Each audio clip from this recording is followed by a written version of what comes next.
منشی پریم چند، تعارف، ابتدائی زندگی، تعلیم، ادبی سفر، اسلوب اور خصوصیات، ناول نگاری اور مختصر کہانیوں میں مقام، ادب پر اثرات۔ تعارف: منشی پریم چند، اصل نام دھن پت رائے، اردو اور ہندی زبان کے مشہور و معروف افسانہ نگار اور ناول نویس تھے۔ ان کی پیدائش 31 جولائی 1880 کو اتر پردیش کے ایک چھوٹے سے گاؤں لیمہی میں ہوئی تھی اور وفات 8 اکتوبر 1936 کو ہوئی۔ پریم چند کو افسانہ نگاری میں بے مثال شہرت حاصل ہے اور ان کی تحریریں آج بھی ہندو پاک میں بڑے شوق سے پڑھی جاتی ہیں۔ ابتدائی زندگی اور تعلیم: منشی پریم چند کی زندگی ابتدا ہی سے مشکلات سے گھری رہی۔ کم عمری میں والدہ کی وفات اور پھر والد کا سایہ بھی جلد ہی سر سے اٹھ گیا۔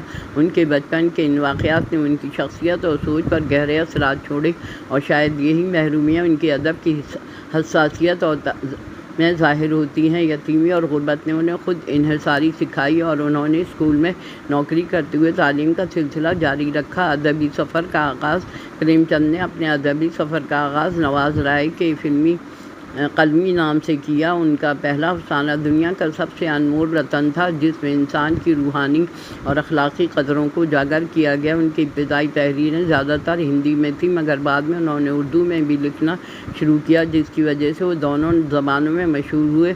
پریم چند نے ادب کو نئے موضوعات سے روشناس کرایا۔ انہوں نے ناول، افسانے اور مضامین لکھے جو حقیقت پسندی و معاشرتی مسائل کو اجاگر کرتے ہیں۔ ان کے مشہور ناولوں میں گودان، غبن، بیوہ اور رنگ بھومی شامل ہیں۔ ان کے افسانے عام لوگوں کے مسائل اور دکھ درد کو بڑی گہرائی اور ہمدردی سے بیان کرتے ہیں۔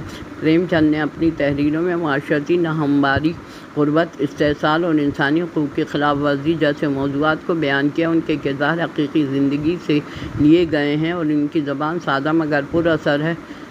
منشی پریم چند کے ادب کا اہم موضوع ہندوستان کی دیہی زندگی اور کسانوں کے مسائل تھا۔ ان کے ناول گودان کسانوں کی بدحالی اور زمیندارانہ نظام کے استحصال کو نمایاں کرتا ہے۔ اس طرح ان کا ناول کفن، غربت اور بھوک کی ہولناکیوں کو سامنے لاتا ہے۔ وہ ذات پات، مذہبی تفرقے، بیواؤں، مشکلات، عورتوں کے استحصال جیسے موضوعات پر بھی لکھتے رہے۔ خصوصیات اور اسلوب: پریم چند کی تحریروں میں سادگی اور حقیقت پسندی نمایاں ہے۔ ان کا اسلوب عام فہم اور دلچسپ ہوتا ہے، جو ہر طبقے کے لوگوں کو اپنی طرف متوجہ کرتا ہے۔ ان کے افسانے اور ناولوں میں ہندوستانی سماج کی عکاسی اور اس کے مسائل کی نشاندہی ملتی ہے۔ وہ انسانی جذبات، احساسات اور معاشرتی پہلوؤں کو بڑی خوبی سے پیش کرتے ہیں۔ ناول نگاری میں مقام: پریم چند کو ہندی اور اردو ادب میں ناول نگاری کا بانی مانا جاتا ہے۔ انہوں نے 15 سے زیادہ ناول لکھے، جن میں گودان، غبن، رنگ بھومی اور نرملا شامل ہیں۔ گودان کو ان کے شاہکار کے طور پر تسلیم کیا جاتا ہے، جس میں ایک کسان کی زندگی کے درد و کرب اور سماجی مسائل کی بھرپور عکاسی کی گئی ہے۔ نرملا میں معاشرتی برائیوں کا نقشہ کھینچا گیا ہے۔ مختصر کہانیوں میں مقام: پریم چند نے اردو اور ہندی میں تقریباً 300 مختصر کہانیاں، افسانے لکھے جو آج بھی دونوں زبانوں کے ادب کا حصہ سمجھی جاتے ہیں۔ کفن، عیدگاہ، حوض کی رات اور بڑے گھر کی بیٹی ان کی مشہور کہانیوں میں سے ہیں۔ عیدگاہ کہانی میں ایک غریب بچہ حامد کا کردار ہے، جو اپنی دادی کے لیے چمٹے خریدنے کی فکر کرتا ہے اور اس کی معصومیت کو بڑے خوبصورت انداز میں بیان کیا گیا ہے۔ ادب پر اثرات: منشی پریم چند کا ادب آج بھی ہندوستانی اور پاکستانی معاشرت میں قابل احترام ہے۔ ان کی تحریریں سماجی اور انسانی مسائل کے حل کی راہ دکھاتی ہیں۔ ان کے کام نے کئی آنے والے ادیبوں کو متاثر کیا اور ان کی تخلیقات پر فلمیں، ڈرامے اور تھیٹر بھی بنے۔